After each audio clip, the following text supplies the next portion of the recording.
This week on Coffin Fodder, give your neighbor a big old hug, because we're talking 2017 paranoid thriller, It Comes at Night. I am the devil, and I am here to do the devil's work. I like to dissect girls. This is God. We have such sights to show you. Look at me, Damien. It's all for you. When there's no more room in hell, the dead will walk here. I see dead red. Even in hell. Oh, yes. Oh, no tears, please. They're here.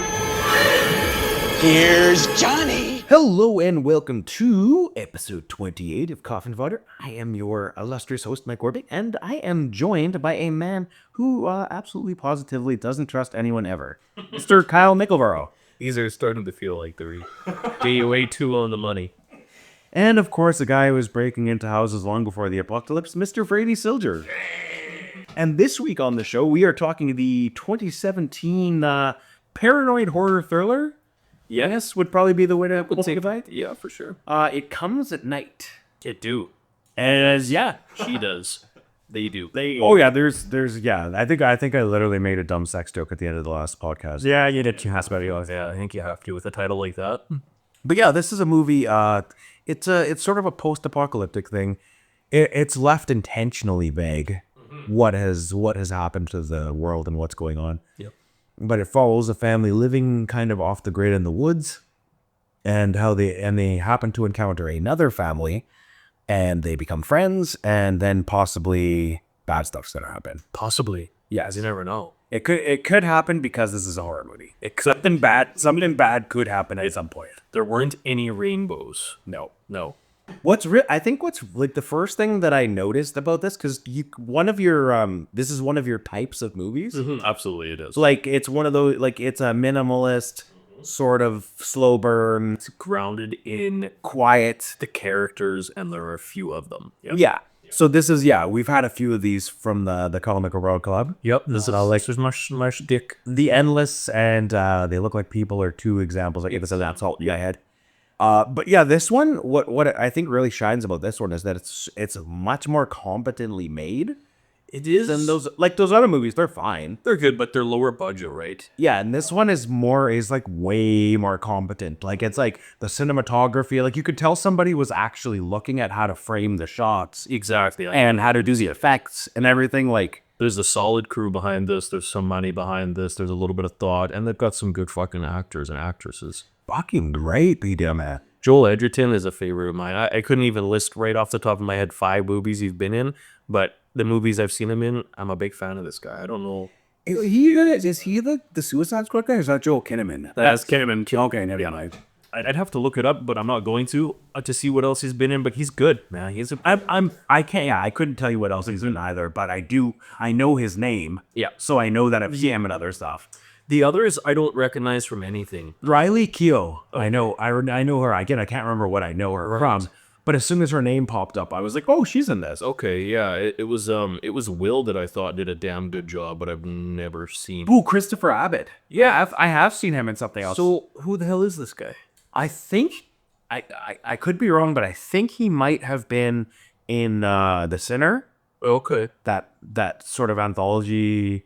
It's like a crime show. Okay. And every season is like a new story kind of thing. Yeah, okay. Yeah. Anyway, I think he may have been in season 3 of that. Again, I cannot. Man, we're brutal. We're so bad. We know nothing about the movies. We talk about the movies, not the people in them. God damn it! But it's frustrating because I recognized their faces. I know, and as soon as I saw the names, I'm like, oh yeah, I know these guys. We're not here to be encyclopedias. No. Or Wikipedias. No. Or any kind of pedias. Google's right there. They'll find it. Right. Look it up, bitches.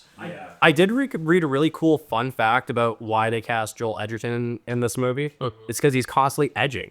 I knew you were going there. It comes at night. Yeah, he edges it on. He only edges. He never comes.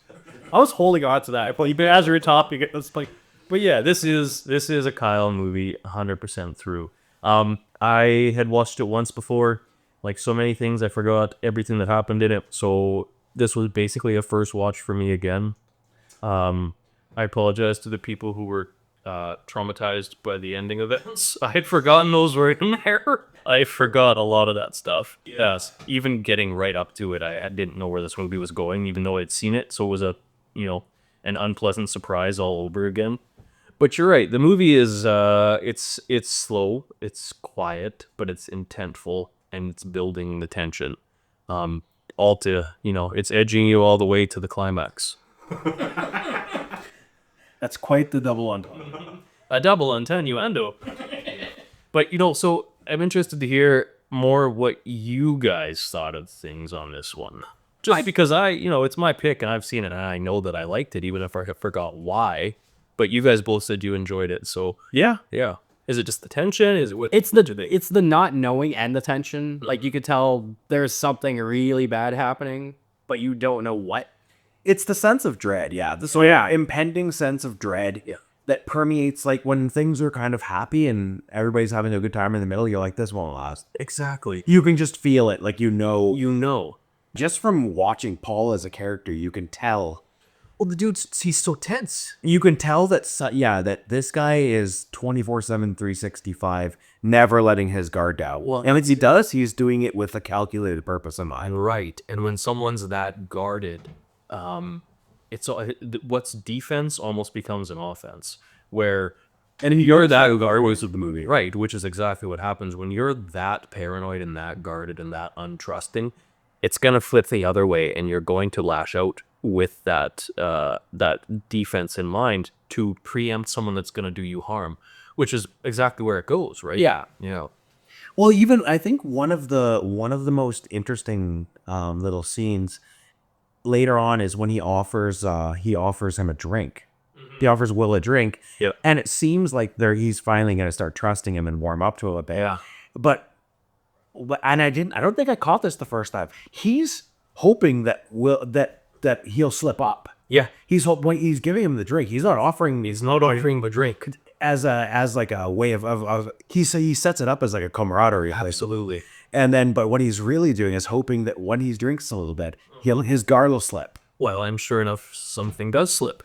And that's another thing. Whether it's just a innocent accident or flipping of information just because it changed over time in his head, whatever it is, Will does slip up, and it's enough to set Paul off. That's all it took. One common little mistake about the brother, I believe. He mentioned that he was living with two other people, right? And then he mentions the brother, And then he said, I thought you were only living with two people. Right. And then he's like, well, yeah, because he was like a brother to me. It was her, but it's my stepbrother or half brother or whatever. But now a little mistake like that around a guy like Paul, where he's always looking for that one thing, that puzzle piece that's missing. And that's not a big deal. Maybe it really was just a very close brother-in-law. But for Paul, that's too much. That's a flaw in his story, and that's enough to take action on.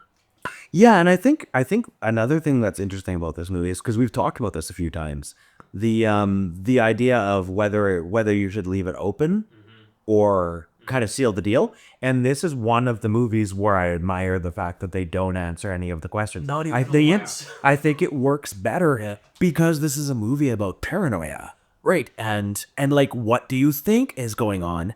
It's like all these people kind of stuck in this weird, fucked up situation, and they're all gaining each other's brains, trying to figure out if they can trust each other. Well, they're in their own little community, but never really being a community.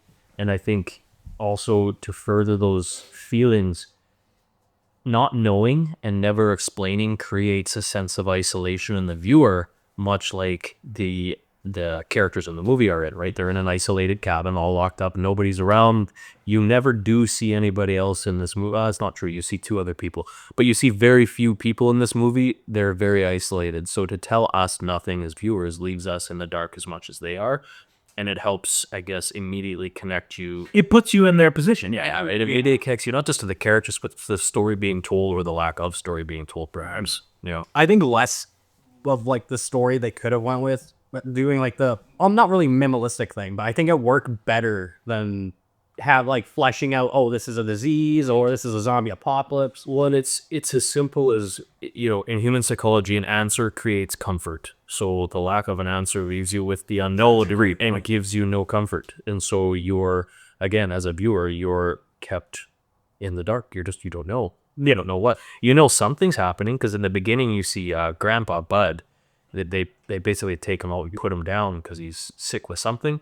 He's got boils on him, and I think I can't remember if he's only foaming in the mouth. He started, you can tell that when they catch it, they start to kind of go delirious. Yeah. Or something. Absolutely. And presumably whatever this disease or whatever it is Or whatever. is what has caused this apocalyptic thing to happen. And yeah, that's sort of it's interesting because it's just like a jumping off point to create this weird situation. Absolutely. Where all these characters are sort of stuck and they don't, and I think it's interesting how they each approach it also because well, I mean, maybe before we go too crazy, maybe we should give a brief synopsis of how the movie is going. For sure. So, All right, how it's coming. yes. They did it again. So yeah, we have Paul, Sarah, Travis, and Bud. Yes. And they are living in this house together they have a dog. The grandpa, Bud, had a dog. Right. He's sick at the beginning and he's killed, as you mentioned. And then they're sort of just living, it's sort of setting up the world at first and like, Yeah. what their life is like, that they always wear gas masks and anything they're not sure about, they kill or burn. Yeah. Very cautious, very, very safe, very aware of the sense that there's danger outside and they're only safe inside. They feel like doomsday preppers almost. That's the word I was straying from, but they do feel like doomsday preppers. I was gonna bring up to you guys that I don't know if like when he's later on in the movie, Paul's telling Will, "Oh, I was a teacher," because he's like, "Hey, what'd you do like in the normal world?" And Will tells him something. Paul says, "Oh, I'm a teacher," but the way he's holding a gun, the way he's prepped, is he in the military or something, or is he just like crazy conspiracy theorist? Yeah, I think I was very taken aback by that answer because he doesn't. No. So again, I don't know if he was telling him that to put him off. Like, oh, I'm just a chill guy. Well, there's a couple ways to take that. One, he was a teacher, and this world is so bad and has been so bad that he's now the man we see in the movie. Or he was always, like you said, Brady, a bit of a conspiracy theorist, a bit of a nut job who maybe was a doomsday prepper, and that would explain why he's got water and food and fucking gas masks and guns and storage lockers, and he's also would make a very set. Yeah. that would make a lot of sense if he was a doomsday prepper because that would immediately explain where their house is, how it's built. Right. Yeah. Right, because I mean, the way it's set up with like a front porch through that red door, right? Like it's all, I mean, it's just a movie, but it says that this guy, is pretty good at what he's doing. He says throughout the movie, there's two entrances. There's one entrance to get in and one entrance for emergencies to get out. Most houses, that's normal, but like the windows are already boarded out. All boarded up. And to me, it felt like it wasn't the beginning of the apocalypse, but it was It's in. the apocalypse. It feels like this has been going on for a couple of years, maybe a few years. It was. I thought maybe a couple of months because like what they say. What Will says when they're going down when I came down the road to break into your house, Yeah. I didn't see anyone.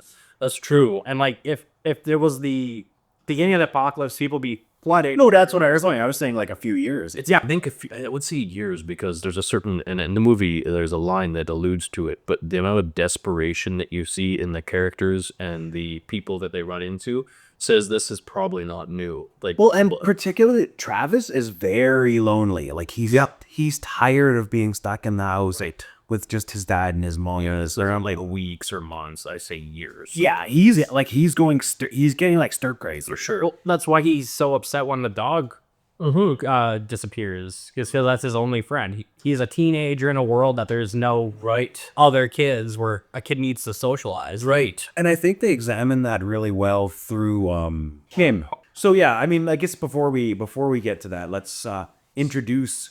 So yeah, Will breaks into, or is it Will? Yeah, Will and Kim. Will breaks into Paul, Sarah, and Travis's. That's their family. Yeah, Sarah, Travis. So yeah, Will breaks into the house. They're not sure what's going on. They're really spooked up, and they're ready to start shooting. Will comes in, almost gets shot. Yeah, there's a tense little showdown where the door opens, hey? Yeah, and they waste no words. It's just gunfire. Yeah, and so what Will says is that he was just looking for supplies and he didn't think there was anyone who lived there. But of course, Paul thinks like he's being targeted in some way. Yeah. That there's something malicious going on. Absolutely. People waiting in the woods for him, for his food, for his family, for shelter. Yeah. Yeah. So that's how these two characters meet, and then they end up going. They go to see Will's family, and they kind of bond over the trip a little bit because they get attacked. But again, Paul is so he's so on his guard. He thinks that maybe Will set him up. Yeah, absolutely. Yeah. There's something before that I liked too, that just shows the depth they maybe thought through of how things might go down in a world like this. But Paul ties up Will and leaves him out front. Oh yeah, for about a day, for 24 hours. Also, yeah, to wait and see if someone's gonna come and save him. Right? Leaves his boots, leaves his shirt, ties him up, puts a bag over his head or whatever, blindfolds him, to try and see if there's other people with him who are gonna come get him. And he just sits and watches for. That's interesting. That my read of that was that he was tying him up outside the house and going. He's like, I'm gonna wait a day and then I'll go check if he's sick. And if he is, he says, Well, that's like that was my read. Okay. He every time he checks the finger, Paul checks the fingers. Checks the fingers, yeah. Because that's like the first to get disease. Maybe you're right. You're probably more right than I am, but I also it could be both. It could be both. I also thought it was very much using them as bait, especially with the sound. You know, Will's out there yelling, so if there's other people waiting around, maybe they're gonna come and try to get their guy, or who knows. That gets us to meeting. We meet Will's family. That was the plan. Paul mentions to Sarah, his wife, that Will has animals and some stuff that's valuable. Yeah. And she suggests that instead of going back and forth, they should just come live with us. And then we have access to all of their stuff, and it's safer that way. They already know where we are. Yeah. So that's what she suggests, and he ends up going along with that. And then he ends up going with Will, and he brings back, his wife Kim, and his son Andrew. And Andrew's a much smaller, more... He's a child. Yeah, he's a real child. Right? Yeah, whereas 6 or something. Whereas Travis is like almost a man. Yeah. So yeah, that's... Anyway, to get back to what we were talking about Travis and sort of his like frustration and his longing, I found that so interesting that for him to see a woman who's not his mom. Yeah, see, I mean, it's not hard to pick up on, but I thought that was a really cool touch because this dude He's a teenager. He's a teenager. He's full of horniness. Yeah. He's a later stage teenager. Who knows when this all happened, how old he was, but let's assume, he's in his 17, 18, something like that. Who knows? On the internet's out. Yeah.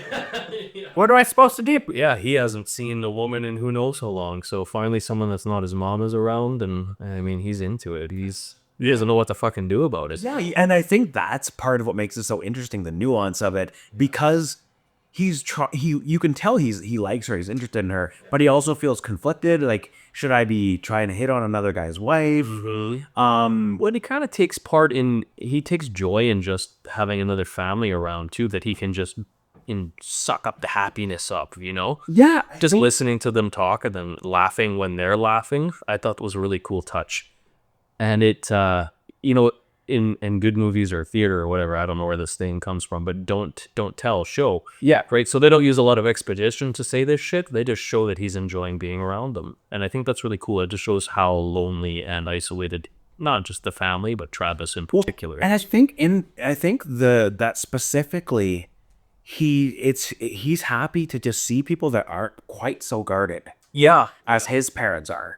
A family that can laugh and have fun. Yeah, whereas before they get there, their family is like, there's no joke. It's quite a dour. Yeah, it's very dour and like very serious. Right, it's surviving, but it's not living. You can see that's a great way of putting it. You can see his demeanor change right away. Mm-hmm. Like even the first time they walk up with the animals or drive up with the animals, and he sees other people. Not just one other person. Well, yeah, 3 other people. Mm-hmm. And then he's also drawing with the kid. Yeah. Did they even call the kid something? It's Andrew. And yeah, it's Andrew. Yeah.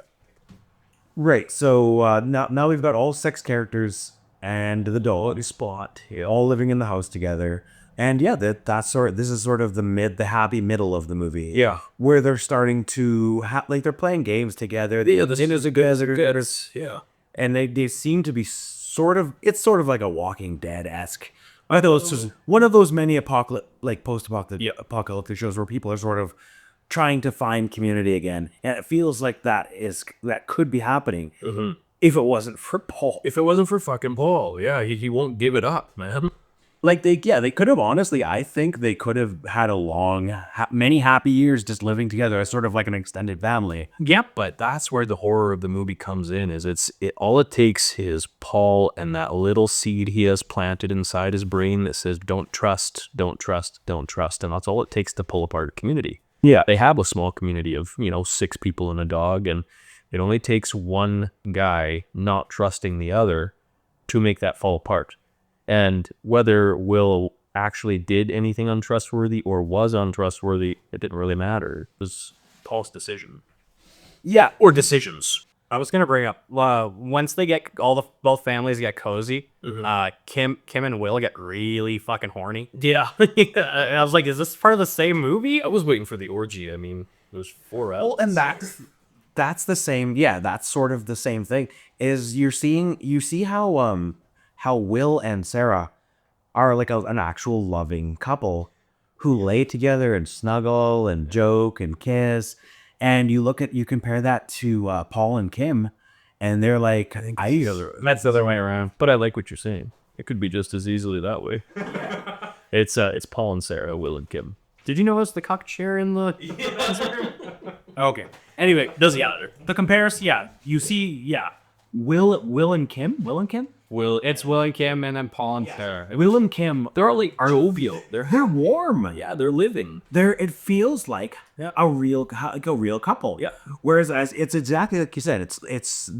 Paul and his family are surviving, but they're not living. And it's never outright said, but I feel like that's very much under Paul's direction. He's the one holding his family back from enjoyment, right? Yeah, absolutely, he is.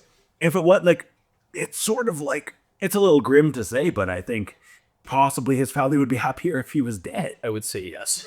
They might not be as safe, but they'd certainly be a happier bunch. Well, Yeah, So I guess then the question becomes, what is more important? Is it to continue to live, or is it to live what you have happily? I don't know. I think Sarah could have handled herself. The way she handled herself. This was a movie. Yeah, she's pretty on top of it. Seeing how I think Paul is. But I think my read of her is she's the creature that Paul created. Yeah, absolutely. Wait, I don't think She wasn't that. she wasn't this before she met him. Yeah, not at all. That was something that was learned after, right? And learned from Paul or under Paul's direction. Say with Travis, I mean, he's a kid, so there's no way that he's this stern fella who just keeping an eye on that. Oh, and you can tell, even when he's trying to be, you can tell he's not like his dad. No, he's a soft touch. Yeah, he's like makes the mistakes. He's still just a kid. He's chill, and he's not as cold and emotionless as his dad is. You can tell like he's trying to impress his dad. Yeah. But underneath the surface, he's like a very soft-hearted person. For sure, he's suffering in the world the way it is. Yeah. Yeah, absolutely. He's definitely no Coral from that walking. He ain't no Coral from that Walking Day. Right. So I guess we might as well go back to, we already mentioned the drink thing, but that's sort of the tipping point where things change. Absolutely. Yeah. So yeah, Paul and Will sit down to have a drink. And we see, Will slips up on the brother thing. Yeah.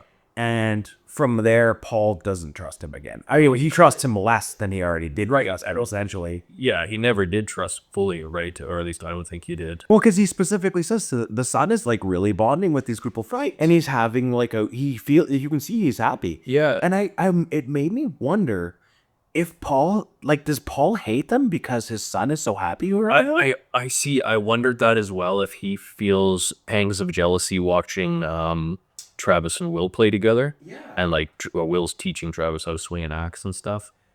It's hard to say because they never really go anywhere with it beyond just a couple scenes. And you just see him standing there watching. Right. But knowing the type of man they portray Paul to be, I would say probably. I would say probably feels threatened. Yeah. Mm-hmm. Yeah, for sure. He sees this other family who's, almost thriving in this situation. They're still a strong knit family, tons of warmth, tons of love. and his kids clearly enjoying that more than the dictatorship that he was in. I wonder why. Yeah. Incredibly. Yeah. So I think that's the case for sure. Well, before I lose my train of thought on that, I just want to point out that there are some really good performances in this. Joel Edgerton as Paul, he's fucking fantastic. Kelvin Harrison plays Travis, and I think he brings a lot of he's got a lot of vulnerability. Yeah, a lot of like he's like the character who feels like the most real. He's the most Hugh out of the bunch by a long shot. Yeah, by a long shot. And then Christopher Abbott as Will, I think he might be the strongest performance in the movie, to be honest. I wouldn't even disagree with that, because if he's supposed to play opposite of Paul's character but warmer, he nailed it. How much better could you portray a person who's almost as hard and cold as Paul, but with all the warmth and love of a family? And when he's acting, like his terror when Paul confronts him early on, and when he's like afraid for his life and afraid for his family and stuff, tense. You feel his terror. You can really feel it for him. And it's like that. I noticed that early on. I was like, oh, this guy's a really good actor. Yeah. And so, I mean, it's hard to say, because so much of being an actor is, in my experience, which is zero, I will say. Yeah. I think comes down to the direction they're given. Because we've all seen great actors do terrible movies, and they're shit in them. We've also seen great actors do great and good bad movies. But we've seen plenty of bad actors do pretty damn good in a movie where the direction is quite well. Yeah. So it takes both parties, and I think, like you said, like, you can see that this movie's much better than some of my other picks just through that alone, right? There's just the strength of the performances, Relton. Yeah. Not even better might be a poor choice of words, but you get what I'm trying to say. You know, there's a lot more... it's a little more focused. It's more polished. Yeah, more polished. That's a little bit better. Polished, all right. But yeah, the last one I wanted to highlight is Riley Keough, who we'll get to the end when we get to the end. But the way she sells that last scene with her in it, that is, yeah, we'll get there. But yeah, there's some excellent performances in this movie. Yes, seriously. Wait, that's Kim, right? Yeah, Andrew and Sarah. Like her actor is pretty fit as well. Andrew doesn't really get a lot to do. He's just a cute little kid being a cute little kid. Yep. But yeah, I think Sarah's she gets the least amount of focus of the central characters. Yeah, I mean, there's only really four people in this movie, right? 5 if you count Travis, but let's knock the kids off. Which might be wrong, because like you said, Travis is such a strong performance from Mr. Kelvin Harris. But the 4 adults in this film, and it's not a lot to work off of when you're just 4 people, but maybe that's to its benefit because they can play off of each other so much. But like you said, I mean, those are 4 very strong actors with names that we really haven't heard very much. So yeah, Trey Everett Schultz wrote and directed this movie. You can see his skill. Like you mentioned that he's probably directing these actors very well to begin with, but you can see his skill almost immediately, because the first scene is them, the grandpa, and then they take him out in the wheelbarrow and kill him and burn him. Right. I can't remember. It's probably Paul, given the fact that Paul is the most malicious character in the movie. But there is when they're burning, the flames create like a skull kind of thing on his gas mask. Oh, okay. It's like you can see the eyes. And then you could, like his eyes, you'll see through the thing. Yeah. But then the flame is burning where his mouth would be. Yeah. And it creates almost like this weird skull thing. Nice. I didn't notice that. And I'm like, man, how hard that must have been to line. Because it could just be a happy accident, but it doesn't, it probably not. It felt like he wanted that shot. Well, because you can see there's multiple times through the movie where he does a very good job of centering on characters with a certain focal, that it's just a very close but also very wide shot, but it hones in on their faces. It does it to Travis a few times, especially because he's the guy with the dreams, right? So he lends those surreal moments that sense of dreamlike state by giving that strong close-up of a face. But I just think it's framed so well. It's just done so well.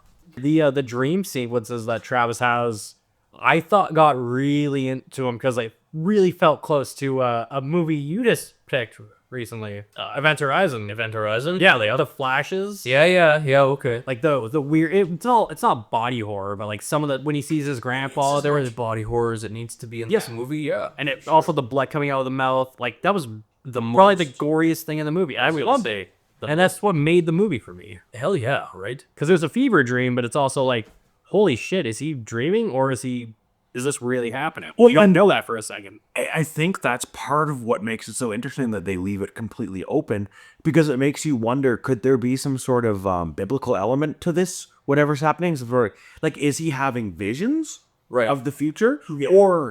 Or are these just dreams based on the horrible things that he's had to live through? There's a couple of his dreams that seem to line up just before. By the end, it almost seems It feels, I was going to say prophetic. Exactly. But he has the shine on it. he's got the shimmer, but they never really hone in on it. I called it the shine. I meant the shimmer. You meant the shimmer. I know you did. Good try, Pipes. And so a bit of a tangent here. I always, for the whole 2 times I've watched this movie, I wondered, where is the "It Comes at Night" title from? Why? I'm glad you brought that up. But he says, Let me spin my piece for sure. And I want to ask both of you. I don't have much of an idea where. So there's 2 things that made me think about it. One was Travis's dreams. They come at night. It comes at night. Whether it's his paranoia or his prophetic sense, what? The second thing I honed in on was maybe it's the "It Comes at Night" is the door being opened towards the end of the movie that sets off the chain of events that take us to the climax, where Travis goes downstairs and hears the thudding after he had taken. We'll set up the scene a little later on, but there's an open door. The red door is open at one point. Right. Nobody knows how or why it was opened. So that, to me, might have been the "it" that comes at night, whatever it might have been. But whatever that moment was where that door was opened is what set these people down the road to their finality. Yeah. And for me, like my read of "It Comes at Night," and I had this thought because I noticed how we all have jobs and we all have things that we focus on during the day, but it comes at night. The darkness. Hell yeah, man. That's what I was thinking of. Yeah. Is like during the day they're busy. During the day they're busy trying to do all the important stuff to survive and everything. But at night all they do is sit in that house. Yeah, that's And I think it's meant to be a reflection of how we are. Like you're most of the time you're not all fucked up in your head at work. No, you're busy. You're busy. You got shit to do. You gotta do your job. You gotta make sure everything keeps going. Life goes on, but then you get home at the end of the day, and now it's just you sitting there. Yes, sir. And that, to me, that's what I thought. That was my read was that it comes at night. What comes at night? Well, whatever you've been ignoring all the Bad stuff. is what comes at night. Yeah. I'll sum it up in a word after, but first, Brady. so for a while I thought it was a monster. Just something that in like a Last of Us effect infecting people that got close to it. Yeah. But then it's like I thought it could be biblical, it could be aliens, it could be just Could have been anything. COVID or Exactly. not COVID, but it could have been. It was 2017, something that didn't exist yet. Right. It's the precursor to. But then I was also like, holy shit, it could also just be in Paul's head the entire time because, well, I'm not gonna spoil it, but things happen at the end that I still don't know if any of this really happened. No, it never tells you that there really is. I mean, even I think Will's account of what had happened in the city is just that things got bad, but that's about as far as it gets, is things got bad. So you're not wrong in that idea that did anything even really happen? I think, so just to briefly touch on a second, what you had said there, "It Comes at Night," you thought it would be maybe a monster or something. So I think the direction the marketing team went with this was to maybe make it appear as a bit of a creature feature. And so I think it didn't maybe get the reviews it deserved because of that. It was still quite well reviewed. It was, but I do think that there was some misleading. Even the title alone is misleading if you don't know what you're looking at. But the word I was going to use to sum up what comes at night was just paranoia. I think that's really what comes at night. Further, certainly for Paul. Yeah. That's a sure. But yeah, that was the read I settled on in the end, is that what comes at night is what the thing you've been ignoring all day, the thing you've been trying not to deal with, the ghost the ghost in your life, the skeleton in the closet, whatever. That's awesome. Yeah, that's what I thought coming. I'm looking at Mike's closet right now to see if there's a skeleton in there. Nothing but dudes.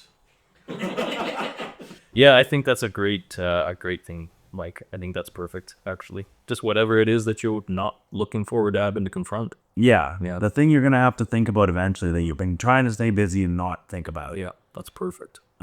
Yeah. So I mean, I guess we might as well jump to the end. Because the movie's basically 3 acts. It's like Yes. it's Paul and his family, and then Paul meets Will, and then the middle act is the families living together, and then we get to the 3rd act where, as you mentioned, the door has been left open, and Paul, of course, again very paranoid, thinks that we need to separate for a day, maybe recalibrate, and we'll check back in whatever. Yeah.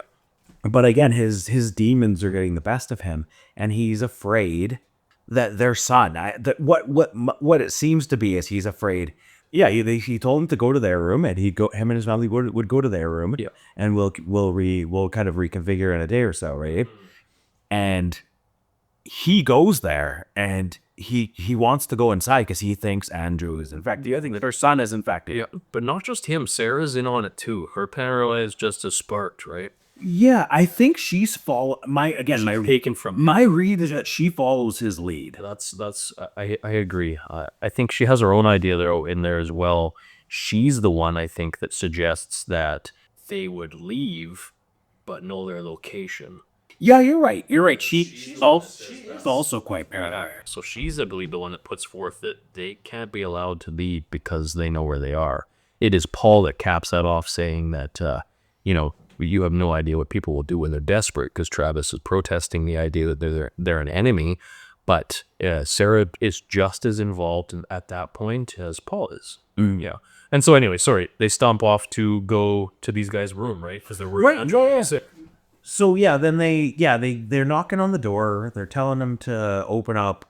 We just want to, and he's saying, what do you want, basically? And Paul is saying, I just want to have a look at Andrew. Yeah, I mean, look. And he's like, well, Andrew's fine. Why? Yeah. And then he's like, but I would feel a lot better if I could just see for myself and this and that. It's like this never-ending control. Like Paul is the ultimate control freak. Yes. If you've ever known someone in your life who's a control freak, you'll see that person in Paul. Absolutely.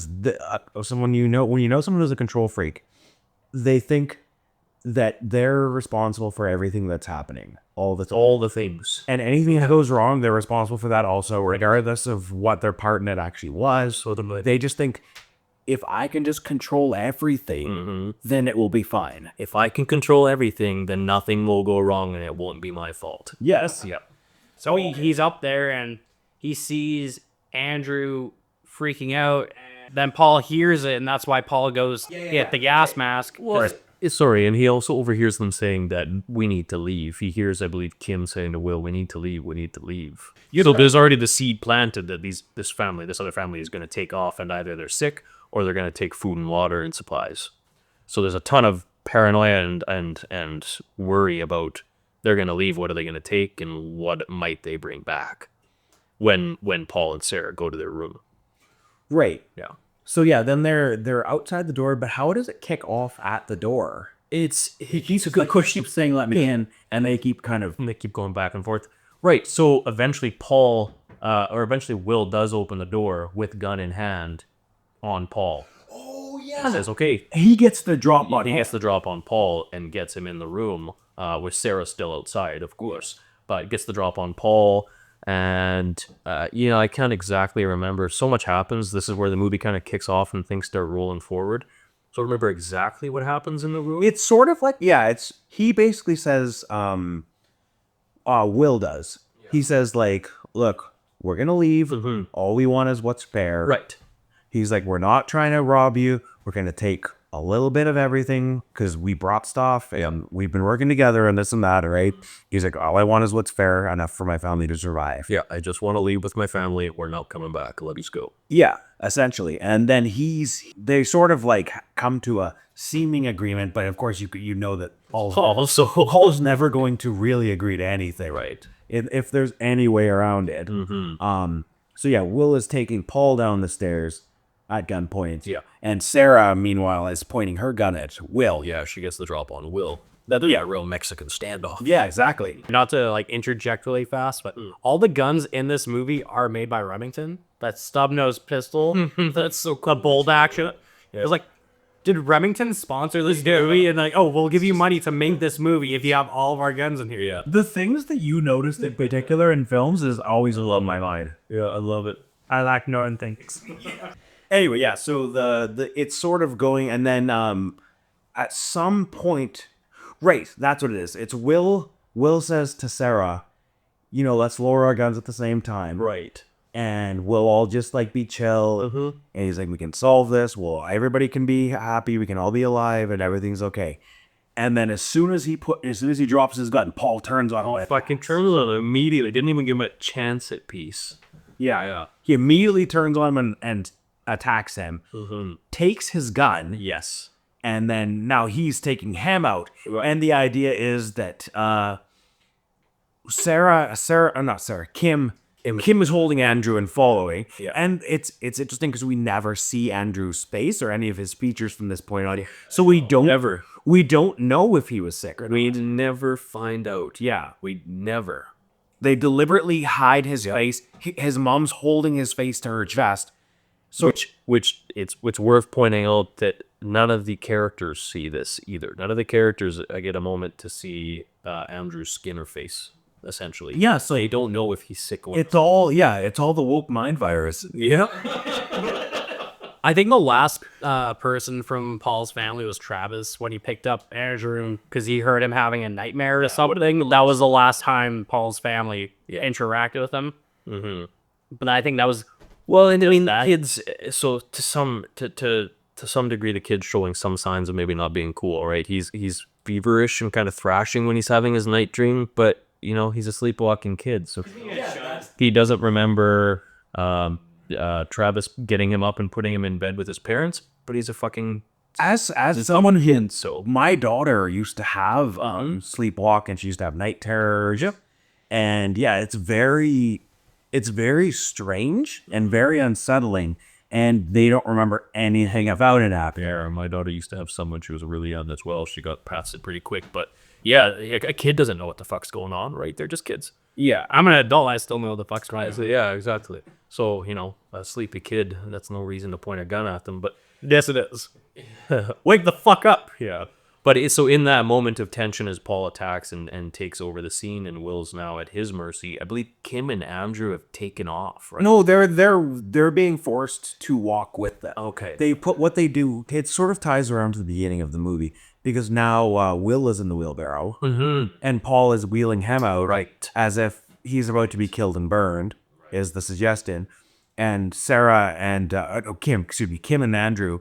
Kim's carrying Andrew and following along because she doesn't want to, like, you know, I don't think, what choice does she have? It doesn't, yeah. So, then we get to the how do things turn again, kid? I know that something happens quickly, and then then Will is smashing Paul with. Oh yeah, Will wakes up, and I don't remember exactly, forgive me, but he gets the drop on Paul, or they get into a scuffle, and eventually he gets the upper hand, and like you said, he's smashing Paul's face. Sarah's got the gun on him, but can't get a shot. Well, she keeps telling him to stop, or I'll shoot, and then she finally does. And she does shoot him, and I believe that's when Kim and Andrew take off. Yes, they start running. Yeah, because Will's dead. He's been shot. When he's not dead, he's still moving. He's like, right, he's crawling forward. He's shoving. Yeah, he's shortly after he's executed. Yeah, and then fuck. Yeah. No. See, I mentioned earlier Riley Keough's acting, and she's good in the rest of the movie. But this is her moment to shine. Jesus Christ! Because the scream she lets out. Because Sarah's aiming the gun at her. Yeah. Paul is still aiming the gun at Will. Sarah's aiming at them as they're running away, and she fires. It is Sarah that takes the shot. Yeah, she hits Andrew though. No, it's Paul. It's Paul. Paul grabs the bolt action and from Sarah and shoots. He shoots. Really? Yeah, it was her. No, it's Paul. Paul grabs the rifle and. Oh, okay, fair. Right, Sarah wasn't there. Sarah wasn't going to take the shot. I did the mother for mother thing. Rehabilitating. Yeah. So yeah, grabs him. Yeah. and yeah, what he does is he murders that child. Yeah, just the sound of the shot going, and then the wailing that you hear after. Yeah, that is the moment where Oh, gut wrenching. you feel chills. I felt chills on my body when it just screamed. Dude, like instant gut punch. Because it's as a parent, it's like how would you feel? Terrifying. How would you feel if you were trying to run away with your child and your child was shot in the head while you're running away with this? It's fucking disgusting, and yeah, I mean, I'm sure anybody can say watching a child get shot in a movie or otherwise, unfortunately, is not a great thing. But watching this movie and being a parent, and it gives you an appreciation once you recover for just how well it's shot, because I think that gut punch of that moment is unavoidable. Well, it hits you so deep because it connects with that feeling of being a parent and losing your child. I don't think it would be possible not to have that feeling drawn out by this movie. But it's her scream, because it's Yeah. a scream of a woman who's lost everything, and she truly has. Her husband's dying. Yeah. Her son is dead, She might as well be dead. and it's kind of like faded in the audio track. But does she ask them to kill her? Yes. That's what I thought. Yeah. That's what I thought. Yeah, so she's literally asking them to kill her, and of course they oblige. Yeah, Paul doesn't mind. Yeah, I'll fucking do it. Yeah, well, I already shot a kid too. Yeah, what's one more? Okay, what's one more? Her scream almost felt like the director didn't tell her what was going to happen, and they just had some sort of like rig on the doll, and then it explodes and scared the shit out of her. That was like probably because I've heard some really good screams throughout my years. Mm-hmm.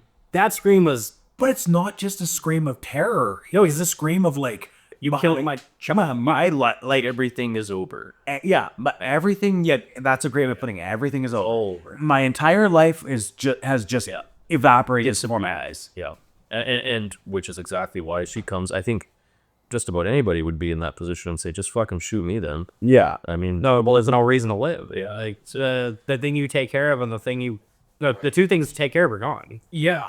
Your family, your family members in the apocalypse are now dead. If you're like, well, what the fuck? Might as well shoot me, do that. and it's like, it doesn't even have to be apocalypse. It's the sense of isolation it creates, which I think we could attribute to just about most family units these days. I think there's plenty of families that have a sense of isolation, just the way the world is these days. Maybe there's people with more friends than me. I'm sure there is, because I've got two. The isolation it creates is, it's easy to get into the headspace of it's just me and my family, which I think is how a lot of people probably feel. So in this movie, when the family is gone, there really is nothing left. Well, the reason I pointed out the apocalypse thing is because as far as their life has been, and same goes for the other family unit, this is your entire community. Yeah. So if the entire community is dead, if everything you care about is dead, what's the point in living? And I guess that ties back into what you were saying earlier about because at the end, even after they take Travis out, because that's sort of next thing. that's sort of the next thing is Travis. It seems like these visions may have been hinting to him that he's infected or he's going to be. He's getting sick. He's getting delirious. Yeah. So that's what it seems to be. And the fact that Kim would rather die than live without. Mm-hmm. But you get the flip side. You see Sarah and Paul still sitting there. The last flick of the movie is They're still determined to survive. just surviving. Yeah. Just for the sake of surviving. That's where I thought it was all in Paul's head, was when they're sitting there. Even if Travis was just a figment of Paul's imagination, that's like, I watched this movie 3 times just to make sure but the first watch, I was like, holy shit. Was that just them having after dinner, just him just being a crazy conspiracy theorist? Well, I think it's meant to be a what is the word? Juxtaposition. Yeah, I was looking for it. It's meant to be a juxtaposition because early on, I was gonna say the opening shot, but it's not the opening shot of the movie because the opening shot is the grandpa's face. But one of the first scenes we see, and a scene that recurs throughout the movie, is the focused shot of the family at the table. Yeah. So what we see at the beginning, a family together. Then we see in the middle 2 families together forming a bigger family. And at the end, It's just two broken, sad adults Yeah. who have just killed and burned their son So because he's sick. Yeah, so focused on survival that even after the lengths they've gone, they want to continue. There's a cruel irony to it. There's extremely cruel irony. It reminds me a lot of the Mist ending. Yeah. Sort of like the cruel irony of, It's just that sense of like, okay, you got what you wanted. Yeah, I'm doing what's best for everyone, da da da da, and it's like, okay, well, how do you feel? Yeah, exactly. You wanted to be alive? Great, you're still alive and you're safe. But here's what you're left with. Yeah. When sometimes you have to just stay alive. God. I have to make one stay alive joke. Sweet. Okay, back to the show. We'll have to edit out the sound of me throwing the chair across the room. Hey, why isn't Brady on the next podcast? He's dead. Mike kills me. Yes. yes, indeed. Right. So, I mean, I guess that takes us to the end of the movie. That's it, yeah. Yeah, so we're just left with that sort of like sad conclusion. Yeah. Very miserable. It's bleak. Bleak is the word. Extremely weak, extremely heavy, and it just leads you there. Yeah. And it's bleak is the word I was left with at the end. Like, I'm like, man, that was bleak. To anybody that didn't want to feel that way when they watched the movie, sorry. Yeah, sorry. Yeah, for real. What I did like was before we meet Will and Kim and Andrew, the room is always like dark grays, but when they get introduced, it's yellows and oranges. And then when it's just Paul and Sarah, it's not Paul and Sarah. Paul and Sarah, it's back to the gray. It's cold, yeah. So having another family brought in the warmth. Yeah, and I think the final shot is even like it's dark, and I think there's like a single candle lit. And again, I think that ties into the title. It comes at night because this is the day is done. Yep. Their son is dead. Everyone's dead except for them. Night. Yeah, well, mate's here. Now you're gonna have to face Now the beginning of the day. Now you're gonna have to sit here. Well, that's and feel the thing. the dread of the things you've done for the day. Yeah, for sure. Yeah, absolutely. I think there's a lot of layers to what is at first a very simple movie. Even just with the way you could take this and apply it to different aspects of a person's mental state throughout life, a day, a week, a month. You can do a lot with this movie because it does so much with so little. It's so focused on the emotion, right? And I think the whole movie is built up to that point of literally punching you in the guts at the end. Yeah, and I think that's as good a place as any to do final thoughts. Hell yeah, but not mine first. Let me ask for my movie. Mike, your final thoughts. My final thoughts are, I'm going to be totally honest with you. When you picked this movie, I had already seen it once, and I was kind of like, it was a 3-star movie. Like, it was a movie that I thought was fine. It was good, yeah. But so I was like, I don't know how I feel about watching this again, because I was like, I didn't have any strong memories or feelings. So, but I was like, you know what, the game is the game. We're doing the thing. Yeah. So I put it on and I watched it, and I thought it was a pretty good movie to begin with. Yeah. But this time I took way more out of it. Right. I watched it probably the first time like 8 years ago when it first came out. Yeah. Like as soon as it first hit streaming way back then, that's when I first watched it.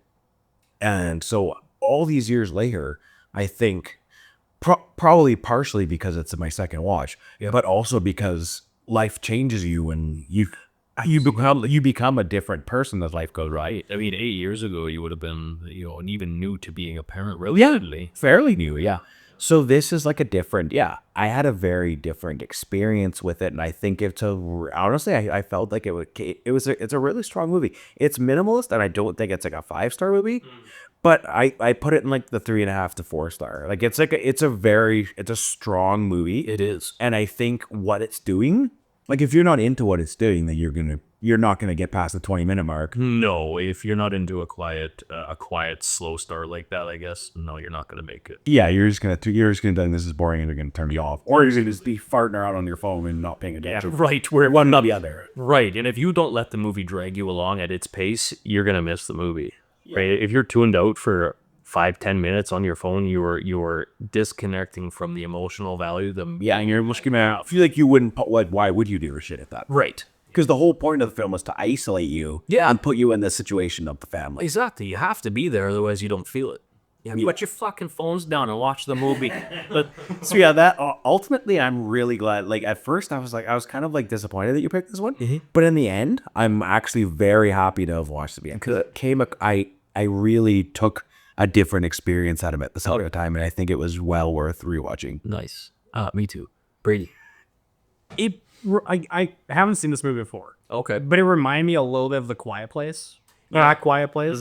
Like just like the being stuck in a thing, but they can talk. Well, even just like Mike used the word minimalist, and it is. Both of those movies are quite minimalist. Yeah. And they're also apocalyptic. Absolutely. And you don't really know what the apocalypse is. It was a ton of parallels. Yeah. I'm actually gonna put this movie a little higher over A Quiet Place. I love A Quiet Place, but this movie you don't know what's going on, and I like that. Like Bird Box tried that, and that movie sucked. But like turd it. It missed the mark, yeah. Yeah, the skid mark on its hands. Yeah. But yeah, no, this is like the perfect middle ground between like a Bird Box and A Quiet Place, where it was like you don't know what's going on, but you know there's something out there. Yeah. And when the dog, Grandpa's dog gets brought back in, you don't know how it got in there, but it's also got bite marks in it. That's what I mean. That's why I thought it was a monster. It's fucked up. Yeah, Right. And like I'm still thinking about this movie. I agree, man. I agree. There's things that don't necessarily add up with the story we've been given. Yeah, I find it, like as I mentioned before, I often find it very frustrating when things are left open, and sometimes it feels lazy. But in this movie, it feels so intentional. Yes. And it feels like it matters every single time, and that they're really doing something with it. They're not just leaving it open because they don't know what to With the odds of life. yeah, what's the answer? I don't know. Yeah. You know, it doesn't feel lazy. It feels super, super intentional. And you know, the funny thing is we've said those phrases on this show more than once, probably because I pick so many movies like that. But it's like you said, I think when it's done well, the sense of unknown feeds into any sense of terror or horror you might feel. So when a director or a movie can hone in on that and use it against you, it's going to be very effective. Yeah. Yeah. And it was quite an effective movie. It was. You're not going to have a good time if you watch this one, but yeah, you're going to have a time. And One time with it. Yeah, don't be afraid of that though. There's aspects of ourselves that we should delve into, and I think the feeling, the gross feeling it gives you by the end is something that's worth sitting in for. It's the strength of horror, again, as some things is all many times. yeah, it's the strength of horror that it can put you into these really dark, horrible, deep emotions. Yeah. The things you don't want to face. I never want to feel the way this movie made me feel, but I'm happy that it did. Yeah, I agree. Sarmik, speaking of what you said, emotions, and it just popped in my head. Each character is a different emotion. Okay. If you look at anger, jealousy, rage, or not rage, like Paul's one, like Paul's the angry one. Yeah. Sarah's the like sad one. Travis is the happy one. Once like certain character, like the other family, it's introduced. There's like a huge emotional spectrum. Yeah. Okay. There are certain, it feels like one or two emotions per character. Yeah. But Travis, I would describe as a very curious character. Like they fit a pretty strict archetype almost, right? Yeah. Well, something came at night anyway, and now it's gone. Me next. And with that in mind, we have to now bounce it to Mr. Brady Sillier, who is going to tell us what we're watching next week. The stars at night are big and bright here in the heart of Texas Chainsaw Massacre. Oh, nice. Fucking Texas Chainsaw Massacre. So that's another. We've been on kind of a banner run lately. We had The Shining, we had Hellraiser, and now we're doing another banner one. And I am very happy to see how we feel about that one. I saw what you did there. Anyway, until next week when some teenagers are going to have a pretty bad time in Texas, we will see you in 7 days. And until then, Keep your eyes open. and we're out.